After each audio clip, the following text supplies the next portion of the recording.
आपका 18 हाउस स्वदेश पर। मैं हूं आपके साथ पूजा त्रिपाठी और आप देख रहे हैं गुड मॉर्निंग स्वदेश। और आगे शो में आपको बताएंगे कि आज रणनीति क्या होनी चाहिए, बाजार पर सुबह सुबह संकेत कैसे मिल रहे हैं ग्लोबल बाजारों से। साथ ही आगे आपके लिए रखेंगे खबरें वाले शेयर्स और ब्रोकरेज रिपोर्ट्स पर भी थोड़ी देर में चर्चा करेंगे। लेकिन सबसे पहले नजर डाल लेते हैं एशियाई बाजारों की शुरुआत पर। और आज शुरुआत कमजोरी के साथ देखने को मिल रही है। हालांकि काफी सपाट है सभी के सभी मार्केट्स, लेकिन लाल निशान में आज शुरुआत होते हुए दिखाई दे रही है। गिफ्ट निफ्टी करीब 57 अंक नीचे है। हांगकांग के बाजार 237 अंक नीचे हैं। चीन के बाजार भी लाल निशान में, कोरिया और जापान के बाजार भी लाल निशान में कारोबार कर रहे हैं। तो कल जो तेजी हमें नजर आई थी, अब बाजार थोड़ा थकते हुए नजर आ रहे हैं। और ये हाल सिर्फ कल हमने भारतीय बाजारों में नहीं देखा। कल तो हमने लाइफ टाइम हाई एक और बार टेस्ट किया, उसके बाद हमने देखा कि थोड़ा करेक्शन आया और दुनिया भर के बाजारों में इसी तरह का कारोबार कल के दिन देखने को मिला। दायरे में कारोबार हो रहा है इस वक्त। अगर एशियाई बाजारों की बात करें तो काफ़ी स्टेबल और दायरे में यहाँ पर कारोबार होता हुआ दिखाई दे रहा है। वहीं ग्लोबल बाजारों में यूएस मार्केट्स की बात करेंगे तो यहाँ पर भी जो क्लोजिंग हुई वो काफ़ी सपाट हुई है तीनों ही इंडाइसेस की। और कल तीनों ही बाजार हम देख रहे थे, तीनों इंडाइसेस हम देख रहे थे कि एक दायरे में कारोबार हो रहा था। बड़े टेक कंपनियों के नतीजे और फेड पॉलिसी के पहले इस तरह का मोमेंट था कल बाजार में। और आप देख सकते हैं कि काफ़ी सपाट क्लोजिंग कल के दिन देखने को मिली है। कल स्टॉक स्पेसिफिक एक्शन कुछ देखने को नजर आया। अनुमान से अच्छे नतीजों के बाद ऑन सेमीकंडक्टर 11.5% ऊपर था। टेस्ला में 5% से ज़्यादा की तेज़ी देखने को मिली। वजह ये थी कि मॉर्गन स्टैनली ने अपनी रिपोर्ट जारी की और कंपनी उनके टॉप पिक की श्रेणी में शामिल है। इसकी वजह से हमने देखा कि टेस्ला का शेयर करीब 5% ऊपर था। इस हफ्ते काफ़ी बड़ी कंपनियों के नतीजे आने वाले हैं, टेक कंपनियों के, जिसमें कि माइक्रोसॉफ्ट, मेटा, एप्पल और अमेजॉन जैसे कंपनियों के नतीजे आने वाले हैं। आज अगर बात करें तो कुछ फार्मा कंपनियों के नतीजे फोकस में रहेंगे। फाइजर, मर्क जैसी कंपनियों के नतीजे आएंगे। पेपाल अपने नतीजे घोषित करेगी तो इस पर भी नजर होगी। इसके अलावा आज से एक और बड़े इवेंट की शुरुआत हो रही है। आज से यूएस फेड के 2 दिनों की बैठक आज से शुरू होगी और कल देर शाम फैसला आएगा, यानी कि 31 जुलाई को। तो इसमें बयान क्या आता है इस पर नजर रहेगी फेड चेयरमैन की तरफ से। माना जा रहा है कि इस बार भी ब्याज दरों में किसी तरह के बदलाव की संभावना नहीं है, लेकिन आने वाले समय के लिए देखना होगा कि कटौती को लेकर क्या बयान फेड चेयरमैन जारी करते हैं। और उसके पहले ही हम देख रहे हैं कि बाजार फिलहाल दायरे में है और जब फेड का फैसला आ जाएगा उसके बाद यहाँ से बाजार को कोई डायरेक्शन मिलता हुआ दिखाई देगा। कोई भी सरप्राइजिंग अगर कमेंट्री आई है तो फिर उसका रिएक्शन हम दुनिया भर के बाजारों में देखेंगे। फिलहाल यूरोप के बाजार से भी संकेत ठीक ठाक ही हैं। स्टेबल कारोबार यहाँ पर भी देखने को मिला, एक दायरे में थे। फेड पॉलिसी के पहले बॉन्ड यील्ड्स 4.1% के आसपास स्टेबल हैं। डॉलर इंडेक्स में हल्की तेजी देखने को मिली, जिसके चलते सोने में थोड़ी नरमी थी। हालांकि अभी भी 2378 रुपए के आसपास, 80 रुपए के आसपास कारोबार कर रहा है सोना।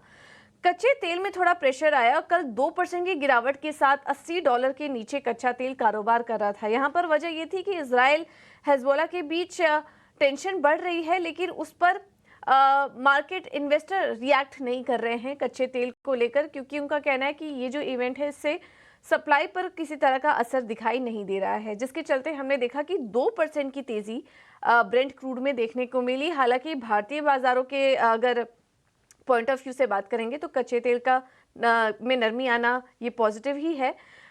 लेकिन देखना होगा कि यहाँ पर और कितना करेक्शन गहरा सकता है। आगे जब कमोडिटी मार्केट में हम चर्चा करेंगे तब समझेंगे कि कच्चे तेल की चाल आने वाले समय में कैसे हो सकती है।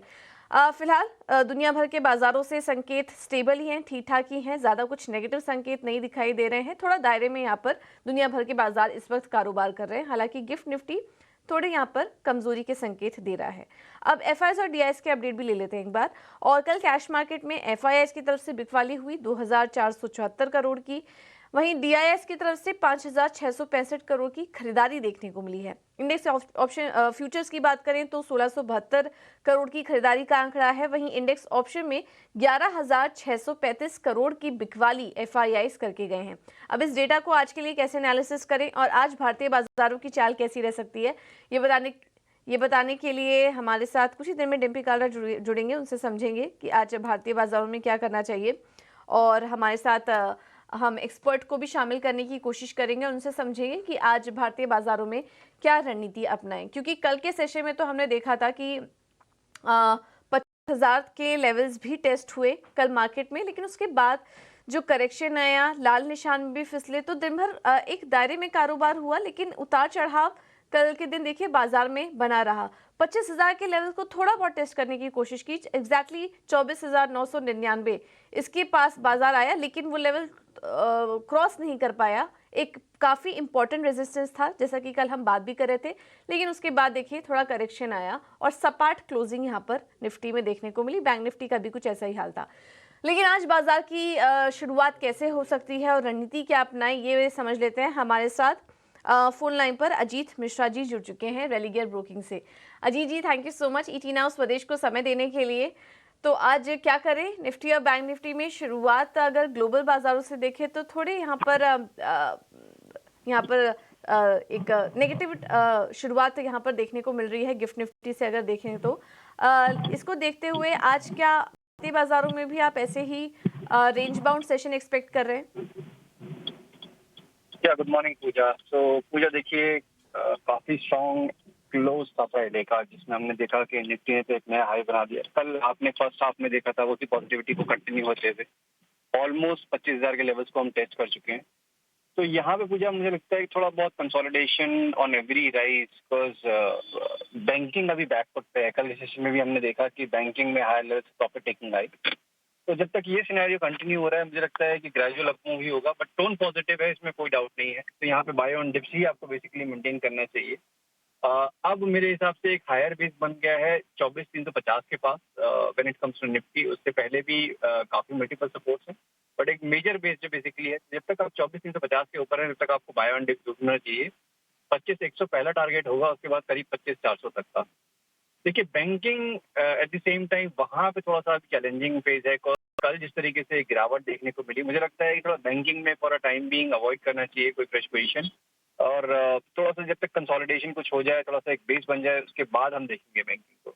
In the mean while stock specific रही है, वहाँ पे अच्छी अपॉर्चुनिटी मिल रही है। जैसे कि पहला नाम है, एक महीने की कंसोलिडेशन बेसिकली यहाँ पे एंड हुई है। स्टॉक ने काफी स्ट्रॉन्ग क्लोज दिया है कल के सेशन में।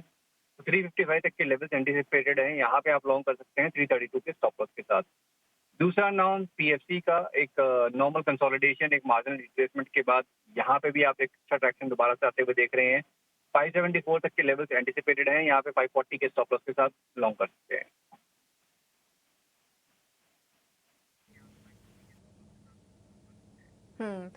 थैंक यू अजीत जी आपका समय देने के लिए और रणनीति सुझाने के लिए। तो बाय ऑन डिप्स का मार्केट है, लेकिन बैंक निफ्टी को यहाँ पर आपको अवॉइड करना है, क्योंकि ये जो कंसोलिडेशन का फेस है ये थोड़ा और जारी रह सकता है। तो फिलहाल बैंक निफ्टी में वो स्ट्रेंथ नजर नहीं आ रही है, लेकिन निफ्टी बाय ऑन डिप्स का मार्केट इस वक्त नजर आ रहा है 24,350। एक स्ट्रॉन्ग बेस यहाँ पर निफ्टी के लिए बन रहा है।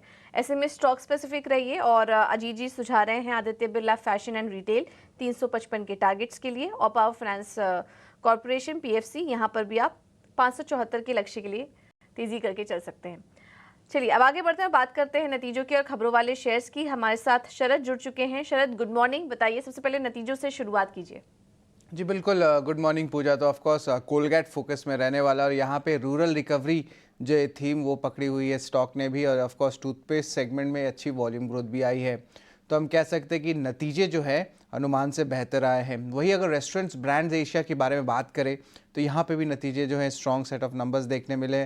रेवेन्यू में लगभग 6% का ईयर ऑन ईयर बेसिस पे ग्रोथ आया है, और ओवरऑल देखा जाए तो अनुमान से बेहतर नतीजे देखने मिले हैं। वही अगर डेटा पैटर्न्स के बारे में बात करें तो यहाँ पे भी नतीजे जो है से बेहतर आए हैं, जहां पे मार्जिन्स में लगभग 480 बेसिस पॉइंट्स का साल दर साल ग्रोथ देखने मिला है। इंडिया ग्लाइकोल्स की भी बात कर लेते हैं। यहाँ पे देखा जाए तो मार्जिन ज़रूर सपाट आए हैं, लेकिन पैट और आपका रेवेन्यू दोनों ही 18% के ऊपर ईयर ऑन बेसिस पे आया है। फाइजर की बात करें तो शानदार नतीजे देखने मिले हैं, अनुमान से बेहतर आए हैं, और एबिटा मार्जिन में तो बड़ा जंप आया है, लगभग आप कह सकते हैं 1100 बेसिस पॉइंट्स का ईयर ऑन ईयर बेसिस पे। तो ये तो सारे स्ट्रॉन्ग सेट ऑफ नंबर्स थे। एसीसी की बात करें तो ऑफकोर्स सीमेंट कंपनीज के largely weak set of numbers expected था। Q1 में वीकर डिमांड आ रही है और प्राइसिंग जो है पावर नहीं आ रहा है, और यहाँ पे भी वही नंबर्स हमें देखने मिले। सारे पैरामीटर्स में गिरावट देखने मिली थी, तो ये लार्जली इनलाइन था जो एनालिस्ट एस्टिमेट था। HVCL की भी बात कर लेते हैं तो यहाँ पे भी जो है वीक सेट ऑफ नंबर्स देखने मिले हैं। रेवेन्यू पैट दोनों में ही गिरावट है। पैट में ऑफकोर्स इन्वेंट्री इम्पैक्ट भी देखने मिला है। आइडिया फॉर्ज लगातार तीसरे चौथे क्वार्टर में जो है ख़राब प्रदर्शन कर रही है कंपनियां। यहाँ पे भी इस बार भी देखें तो रेवेन्यू में, नेट प्रॉफिट में भी जो है अनुमान से कम नतीजे जो है देखने मिले हैं आइडिया फॉर्ज में। तो ये largely mid cap small cap के नतीजे थे जो फोकस में थे आज के अर्निंग्स पे।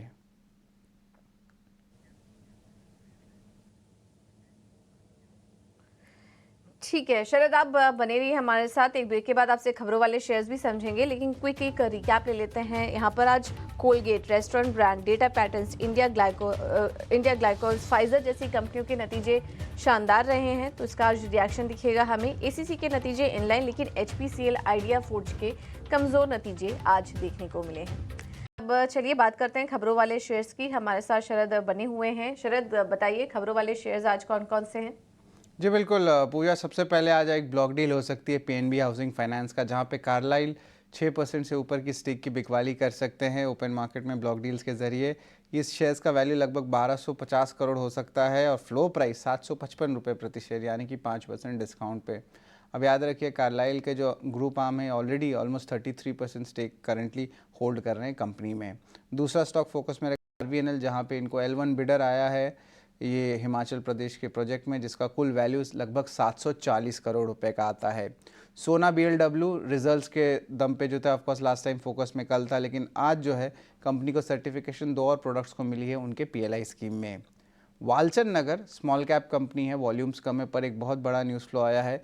यहाँ पे प्रमोटर्स ने लगभग 1 करोड़ शेयर्स जो है शेयर प्लेज से रिलीज़ कर दिए, जिसका वैल्यू 418 करोड़ का है, यानी कि टोटली 20% इक्विटी और शेयर कैपिटल। और स्टॉक देखें तो पिछले एक महीने में स्टॉक 80% भाग भी चुका है। IDT सीमेंटेशन की बात करें तो इनको नई कॉन्ट्रैक्ट आई है लगभग 1240 करोड़ रुपए की। वही CSC की बात करें तो एक छोटी एक्विजिशन आई है, लगभग 64% स्टेक एक्वायर करेंगे पूर्वा ग्रीन पावर में 205 करोड़ रुपए के लिए। अभी एक्विजिशन इंपॉर्टेंट इसलिए क्योंकि ये कंपनी जो है रिन्यूएबल एनर्जी में डील करता है। कॉनकॉर के लिए नेगेटिव न्यूज़ फ्लो भी है। गवर्नमेंट जो है कॉनकॉर की प्राइवेटाइजेशन को जो है थोड़ा सा बैक बर्नर में रखा है, यानी कि जो है उसकी प्रायोरिटी को थोड़ी कम कर दिया, ये एजेंसी से न्यूज़ आ रही है, तो एक नेगेटिव न्यूज़ फ्लो है। वही पावर ग्रिड के बारे में बात करें तो 40,000 करोड़ों का सबसी इंटरकनेक्शन मिडल ईस्ट में वो लगाएंगे अगले 5 साल में, तो एक टाइप से पॉजिटिव ज़रूर है क्योंकि नई बड़ी ऑर्डर इनफ्लो आ रही है। और आखिर में भारत इलेक्ट्रॉनिक्स, यहाँ पे गवर्नमेंट की डिफेंस एक्विजिशन काउंसिल ने एक अप्रूवल दे दी है, जहाँ पे वो प्रोक्योर करेंगे defence series maps Indian coast guard और नेवी के लिए। जो ये बनाएंगे वो होगा भारत इलेक्ट्रॉनिक्स। तो इस स्टॉक पे आज ज़रूर फोकस रखेगा, यहाँ पे रिएक्शन आ सकता है। और इम्पॉर्टेंटली 5 अगस्त को जो है आपका HCC का एक बोर्ड मीटिंग भी है, जहाँ पे वो QIP जो है इशू उस पर विचार करने वाले हैं। तो ये अहम स्टॉक्स है जिस पे आज आपकी नज़र होनी चाहिए।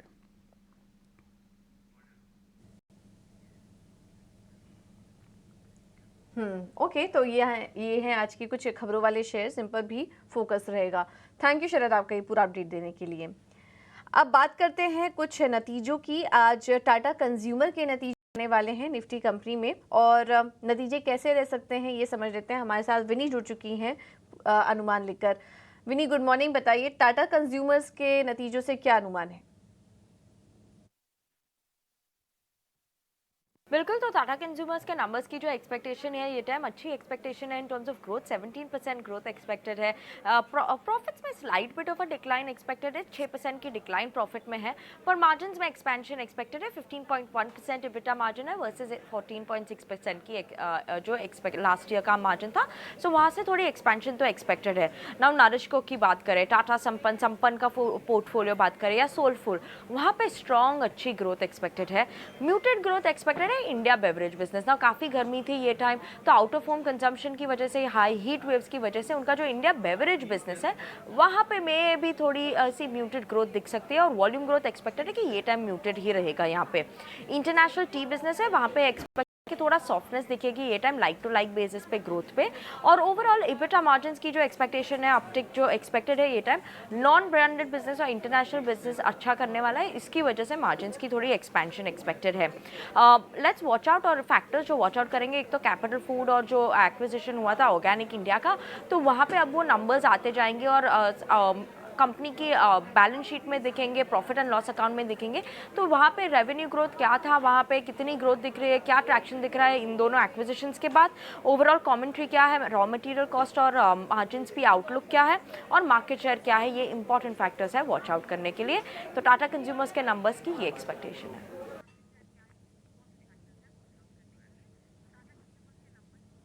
ओके, थैंक यू विनी आपका ये पूरा अपडेट देने के लिए। तो टाटा कंज्यूमर्स के नतीजे थोड़े मिले जुले रह सकते हैं। मार्जिन के फ्रंट पर तो नंबर्स काफ़ी शानदार नज़र आ रहे हैं, लेकिन मुनाफे में थोड़ा दबाव आ सकता है। आय में 17% की ग्रोथ की उम्मीद है। कामकाजी मुनाफा 21% बढ़ सकता है कंपनी का, और मार्जिन देखेंगे तो 14.6% से बढ़कर 15% के आसपास के मार्जिन के फिगर्स आ सकते हैं। वॉल्यूम ग्रोथ म्यूटेड रहेगी। तो ये कुछ अनुमान है टाटा कंज्यूमर से। अब देखना होगा वॉल्यूम ग्रोथ के फ्रंट पर किस तरह का प्रदर्शन देखने को मिलता है। चलिए बढ़ते हैं कमोडिटी मार्केट की तरफ, और हमारे साथ वंदना भारती मौजूद हैं एसएमसी ग्लोबल सिक्योरिटीज से। Vandana, thank you so much ET now स्वदेश को समय देने के लिए। तो एक बड़े इवेंट की तरफ बढ़ रहे हैं, आज से 2 दिवसीय फेड की बैठक भी शुरू होने वाली है। आप क्या कुछ उम्मीद लगा के चल रहे हो? उसके पहले हम देख रहे हैं कि सोने चांदी थोड़ा दायरे में कारोबार कर रहे हैं। ट्रेड कैसे लें, या फिर पॉलिसी आने के बाद आप कुछ डिसीजन लेंगी? जी गुड मॉर्निंग पूजा। यहाँ पे मार्केट थोड़ी नर्वस है और एक रेंज में स्टक है। और देखिए तो फेड की मीटिंग से पहले डॉलर इंडेक्स में एक बड़ी तो नहीं कह सकते तेजी आ रही है, लेकिन छोटे छोटे स्टेप्स के साथ डॉलर इंडेक्स ऊपर की तरफ बढ़ रहा है। तो मुझे क्लैरिटी गोल्ड से ज्यादा मुझे लग रहा है कि ये जो काउंटर है, चाहे वो बेस मेटल हो या फिर एनर्जी काउंटर हो, वहां पे मुझे लग रहा है कि एक दबाव जो है वो कंटिन्यू रह सकता है। तो बेस मेटल में मुझे लग रहा है कि यहाँ पे कॉपर को सेल करके चलना चाहिए। 792.5 के करीब 782 का टारगेट रखना होगा। स्टॉप लॉस यहाँ पे 796 का लगाना होगा। अगर बात की जाए यहाँ पे गोल्ड सिल्वर की, तो ओवरऑल मुझे लग रहा है कि एक बेयरिश प्रेशर जो है वो बनता हुआ दिख रहा है फिर से। तो 81,250 के करीब यहाँ पे सेलिंग करनी चाहिए। 80,600 का टारगेट होगा। स्टॉप लॉस लगाना होगा 81,500 का। साथ में गोल्ड कल एक रिवर्सल लेके थोड़ा सा यहाँ पे बंद हुआ था, बहुत ज्यादा क्लैरिटी नहीं दे रहा है, तो इसमें अवॉइड करके चलना चाहिए। और एनर्जी काउंटर में मुझे लग रहा है कि एनर्जी काउंटर की बात की जाए तो क्रूड ऑयल में एक हम सेलिंग फिर से इनिशिएट कर सकते हैं। 6400 का जो काफी स्ट्रॉन्ग सपोर्ट था उसको इसमें ब्रीच करा है, तो 6400 के करीब यहाँ पे एक सेलिंग कॉल रहेगी। 6270 का टारगेट होगा। स्टॉप लॉस लगाना होगा 6460 का।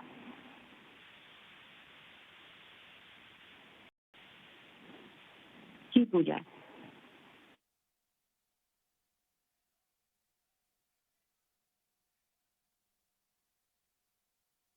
Thank you so much ET now स्वदेश को समय देने के लिए। अब आगे बढ़ते हैं और बात करते हैं ब्रोकरेज रिपोर्ट की। हमारे साथ गौरव जुड़ चुके हैं पूरा अपडेट लेकर। गौरव बताइए, ब्रोकरेज हाउस की नज़र कहां पर है?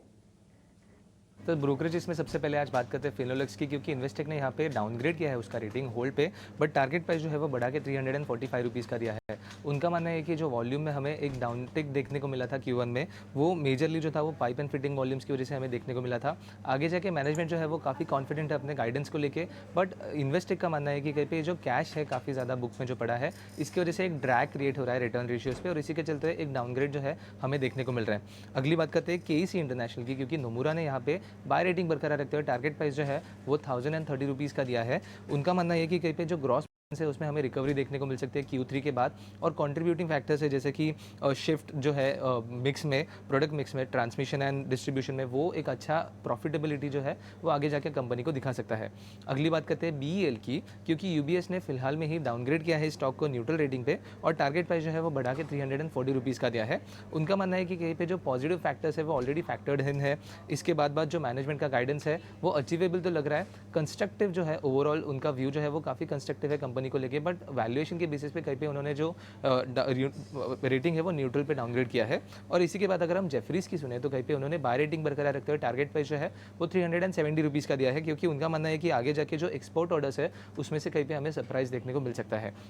आखिर में बात करते हैं MCX की, क्योंकि UBS ने यहाँ पे बाय रेटिंग बरकरार रखते हुए टारगेट प्राइस जो है वो 5000 रुपीज़ पे अपग्रेड किया है। उनका मानना है कि कहीं पे Q1 स्ट्रॉन्ग देखने को मिला था, Q2 इससे भी ज़्यादा स्ट्रॉन्ग हो सकता है। आगे जाके जो अपटिक हमें देखने को मिला है ADV में, वो अच्छा कैटलिस्ट, पॉजिटिव कैटलिस्ट के रूप में हमें स्टॉक में देखने को मिल सकता है। और आखिर में जो वॉल्यूम ग्रोथ है वो भी कंटिन्यू रहेगा। तो इन सब कंपनीज पे आज हमारी नज़र बनी रहेगी, क्योंकि ब्रोकरेजेस की तरफ से एक स्ट्रॉन्ग व्यू जो है वो हमें इन सब कंपनीज पे आज के दिन में देखने को मिल रहा है।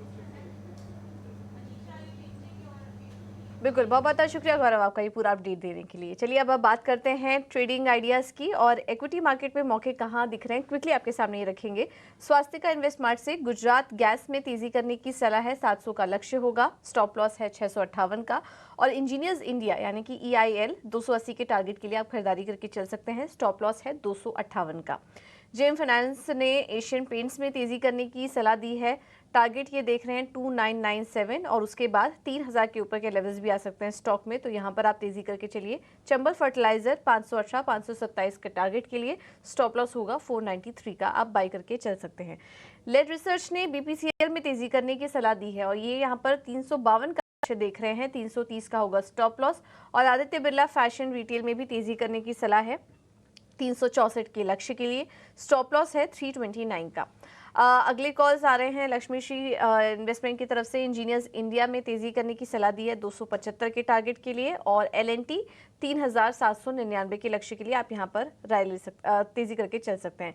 नितिलेश जी यानी कि तनीषा एकेडमी की तरफ से जो दो कॉल्स आई हैं उसमें दोनों में ही बिकवाली की सलाह है। ABB में 7880 के टारगेट के लिए बिकवाली करके चलिए और इंडिया सीमेंट अगर 372 के नीचे मिले तब आप बेच के चलिए, 360 के लक्ष्य के लिए, स्टॉप लॉस होगा 376 का। तो काफ़ी मिले जुले व्यूज़ हैं। ABB, इंडिया सीमेंट बिकवाली करके चलिए।